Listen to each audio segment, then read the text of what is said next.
Ladies and gentlemen, we are at the Ascalon Sword Festival in 2022. This is Maestro Paul Geraci. I am here to give you the gold medal match in the Cadet Men's Foil Division.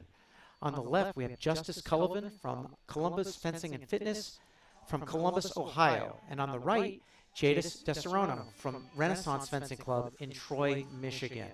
Our fencing referee is ready to bring the competitors to on guard.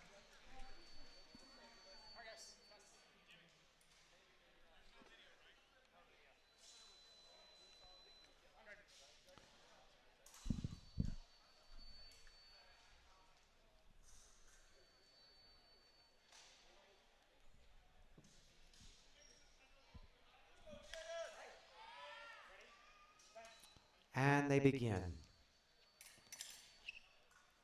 Long attack coming up by Jeidus. And Jeidus with a jumping power repose to the back. Whoa, fantastic. Amazing action here at the Ascalon Sword Festival.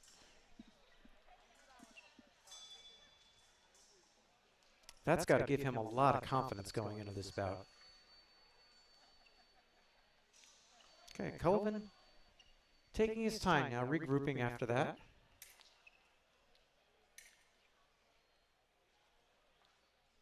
Both fencers back and forth. Everyone looking for the time, looking for the right moment. Don't want to push a bad position. Deseranno searching for the blade. And they come forward, and there's a Crackel. That touch will not count. Crackel when both fencers come into body contact. Deseranno coming forward. Now backing off. Both fencers being very, very careful. There's an attack on the blade. Deseranno takes the blade, but it's parried downwards. Final action from Deseranno lands off target. Still 1-0. Deseranno coming forth with a feint. Cullivan backs off. Now he's back into the action.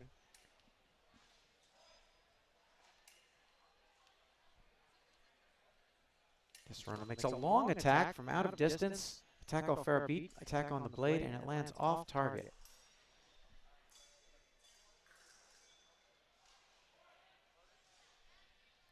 And he's examining his tip, making sure it still works.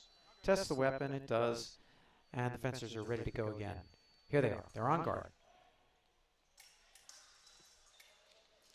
Several beats on the blade. Several beats, but Deseranno does not go. He doesn't like the distance. Cullivan keeping a good distance. Ooh, and the beat attack misses over the shoulder, but the counterattack misses too, and then the remise lands off target. I think both fencers thought they hit. I think there was a moment where Jeidus Deseranno may have even looked at the scoring machine. There's attack, parry, riposte, and another stellar riposte over the back. And Deseranno making the highlight film here. And I think that was very, very close to getting into the passivity anyway. Okay, Cullivan coming forward. He needs to score, but it's still early in the bout, 2-0. A minute and a half remaining in the first period. Cullivan trying to solve this riddle. Jeidus Deseranno has a very strong take on the blade. Oh. And referee gives that one to Jeidus Deseranno. There may have been a little body contact in there, I'm not sure. There was definitely body contact on that one. But the referee awards the point. And it is a 1-3 game, so Cullivan is on the board. Cullivan coming forward. Deseranno backing off. Deseranno putting that long arm out there. He has a slight reach advantage, I think. And Cullivan content to play distance.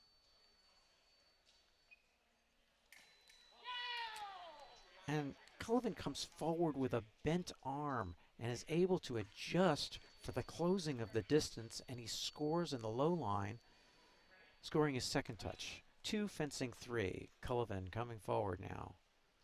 Emboldened by a little confidence, maybe. Jeidus, a long attack, moving him all the way down the strip. And then the reply is met by a riposte from Deseranno, who scores his 4th touch. 4 fencing 2. And here they go. There are 30 seconds left in the first period.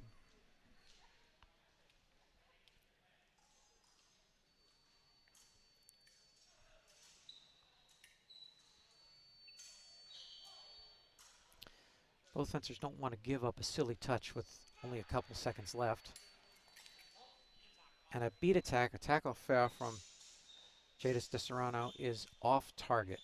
12 seconds left in the first period. There are 3 periods. We fence to 15 points, or 3 periods, whichever comes first.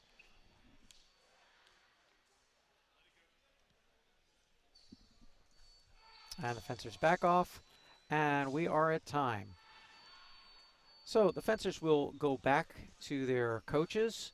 They'll be able to get some hydration and kind of think about what they're going to do for this next period.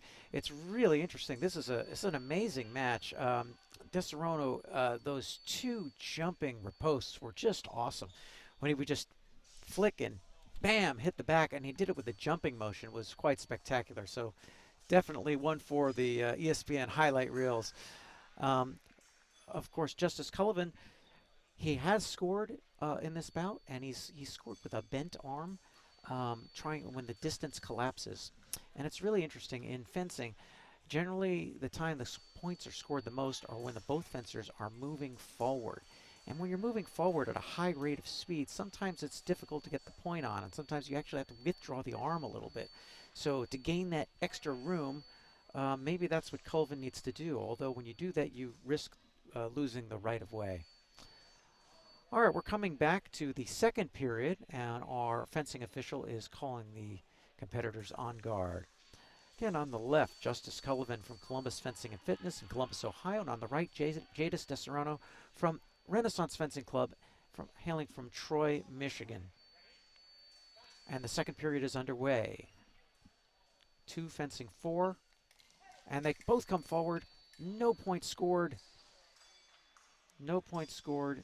And then the remise is off target. And Mr. Deseranno doesn't really like the feel of the weapon. Maybe he doesn't have confidence in it. He thinks he scored on that one. He's asked the referee if he can change the weapon. The referee is allowing the change. And so Mr. Deseranno is getting a new weapon out. And the referee will inspect the weapon and perform a weight test on it to make sure the weapon is legit.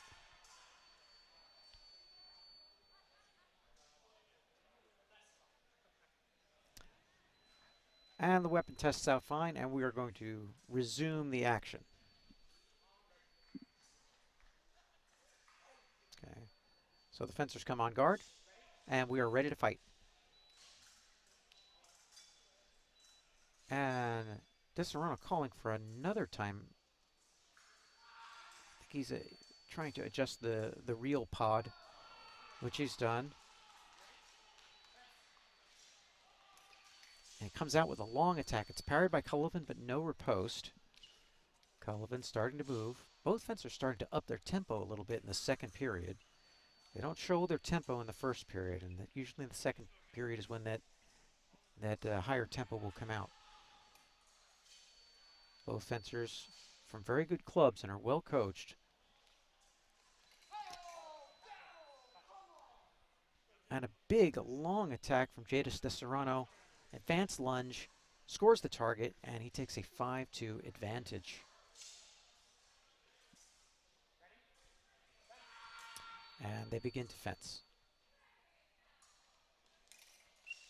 Attack is parried. No riposte, but Cullivan takes over the march. He comes forward, he makes the attack. But he's a little bit short.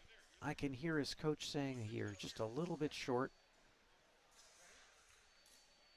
So he's got to find a way to traverse that distance. Again, Jeidus maybe has a little bit of length on him, a little bit of reach on him. And we see it there with the counterattack, but the counterattack lands off target, but it arrests Justice's attack. And Jeidus still not satisfied, keeps testing the weapon, but it's testing positive.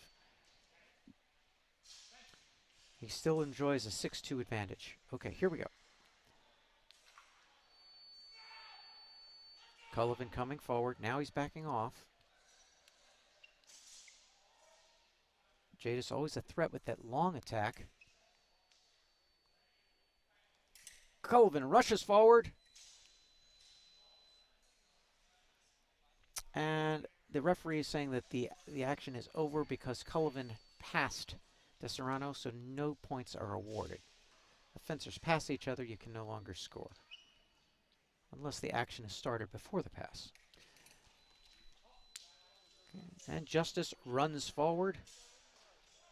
Perhaps he feels that his lunge can't reach him, so he's going to try a running attack.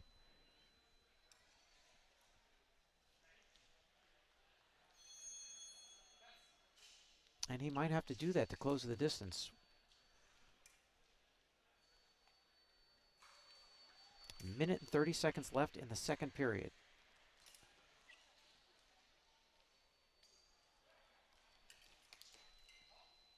Cullivan comes forward, and Jeidus tries that fantastic riposte again, but it lands it flat, and the continuation or remise of the attack from Justice lands off target.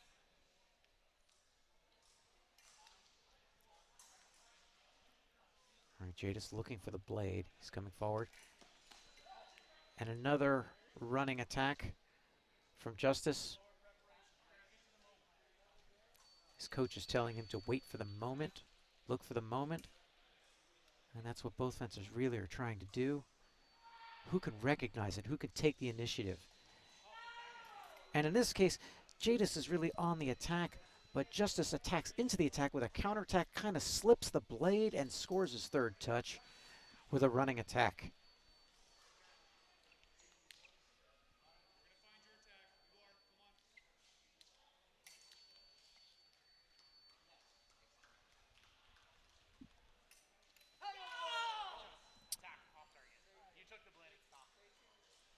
And our fencing official sees attack from the left is off target. And I think I agree. Attack is parried. And taking over the attack by Cullivan is an off-target light. Both fencers coming to the middle, getting ready to go.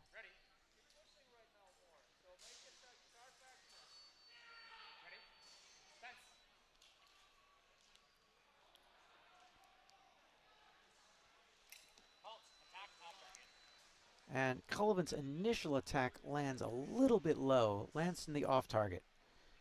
And now Jeidus Deseranno having more equipment troubles, tightening the weapon. And sometimes after a lot of use, the weapons become a little loose. So that's rather typical. Okay, here we go. We got 35 seconds left in the second period. And the takeover attack by Justice Cullivan is off target. Jeidus trying to hit with a fadeaway counterattack. And there's the running attack. It's parried, the riposte, but Deseranno cannot land the riposte. And Cullivan runs past him. They will reset. Cullivan's at the end of the strip. He doesn't have any more room left. And the attack. It stops, and the takeover attack from Justice Cullivan scores his fourth touch. And the score is now 4 fencing 6. There's 24 seconds left in the second period. We fenced to 15 touches, or 3 periods, whichever comes first.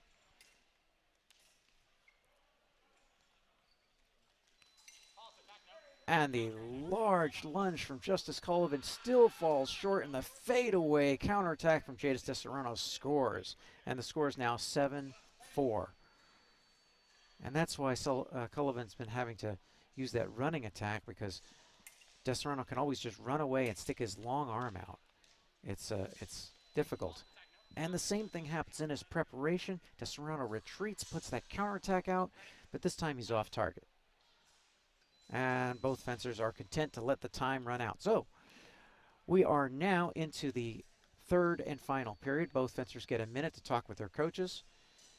And I'm sure Justice Cullivan's coach is trying to give him some advice on how to traverse that distance, how to maybe take the blade, or what he's got to do to get past that danger zone. Part of the problem is that Jeidus can actually hit him before he can score because he's got that length, that long arm. We see that a lot in boxing when we have a taller fighter who can keep the shorter fighter at bay.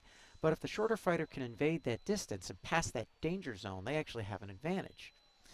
And we'll have to see if Mr. Cullivan can do that in this final period. The score is only 4-7, and we have 3 minutes left, so it's anybody's game. And 3 points is not that big an obstacle in foil. We are here at the Ascalon Sword Festival. This is the under-17 men's foil or cadet gold medal bout.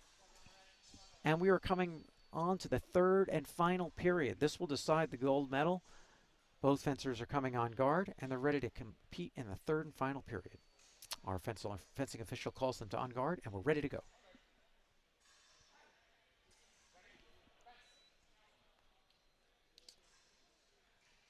Perhaps Cullivan can lure Jeidus into coming to him. And Jeidus does put up a big feint there. Big attack. Big attack from Cullivan. Now Cullivan retreating. Large feints and circles from Deseranno. Perhaps he's trying to bait Cullivan into running forward again. Jeidus retreats. There's a parry. And there's a final riposte. I think Justice may have stepped off the strip in the middle of that, but the riposte will stand. It is 8 fencing 4.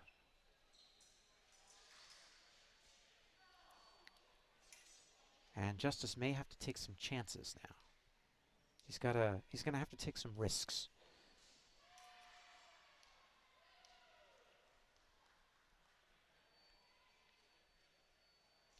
Perhaps control the blade.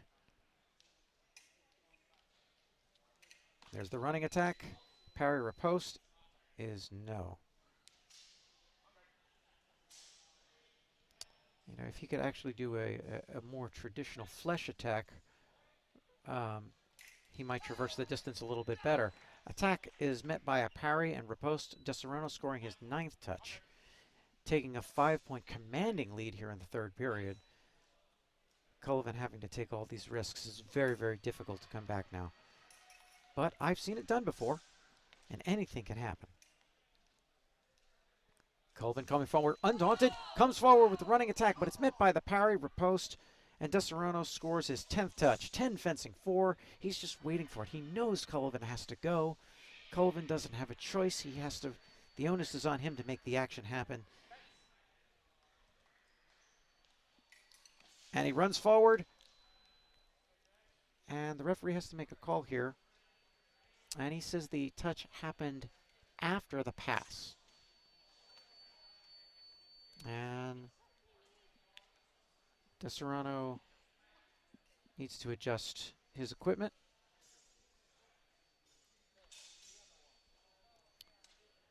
Particularly difficult today. You'll notice that both fencers are wearing a mask inside of their mask due to the COVID-19 protocols. So all of the fencers today are wearing 2 masks, which makes it a little bit uncomfortable. Big attack from Cullivan. Parry riposte is no. Remise is off target.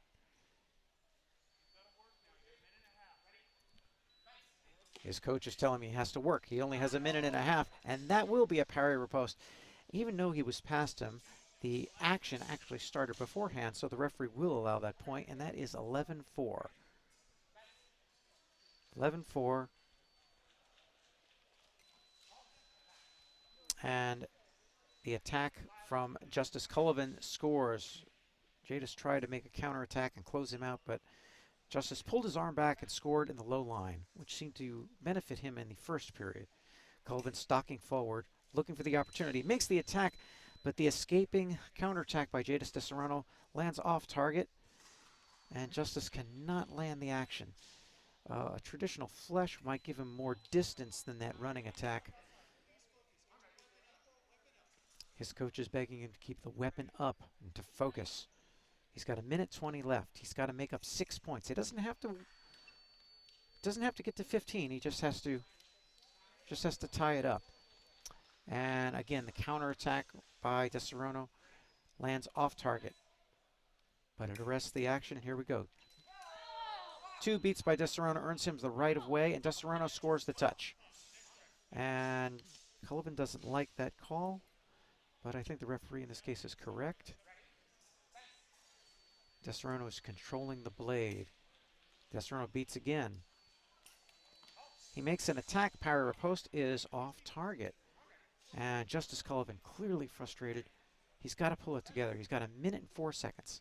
He's got to score 7 touches. It's very difficult, but I've seen it done before. Cullivan withdraws his arm. The attack comes out from Jeidus Deseranno. It's off target. 58 seconds. 12 fencing 5. The attack. Parry riposte is no. Fencers continue. Justice runs in. Jeidus parry riposte is off target. 12 fencing 5. 53 seconds remaining. This is the finals in the under-17 Cadet Men's Foil Championship at the Ascalon Sword Festival. Oh, and there is that counterattack from Deseranno. It's sort of like Michael Jordan's fadeaway jumper. He's got that fadeaway counterattack, and it's just unstoppable. Cullivan cannot traverse the distance. He's doing his best. Oh, and Cullivan comes forward with a large attack in earnest this time, and he scores with a big lunge. That's his 6 points. 6 fencing 13, 44 seconds remaining in the bout. Cullivan beats the blade, attacks, and it is parried, but the riposte is off target. Cullivan has to not only attack, but he has to avoid the blade. I'd probably make that attack with a disengage. He makes the attack, it's parried, and the riposte is good. Wow, really nice riposte from Jeidus Deseranno. What an incredible bout he's having.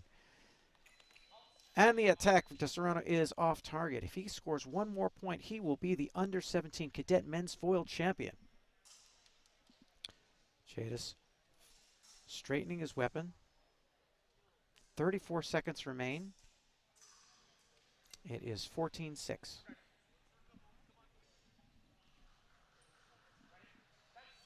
And here they go. Jeidus beats the blade. Beats the blade with a parry riposte that scores him the 15th touch. And Jeidus Deseranno, our Cadet Men's Foil Champion.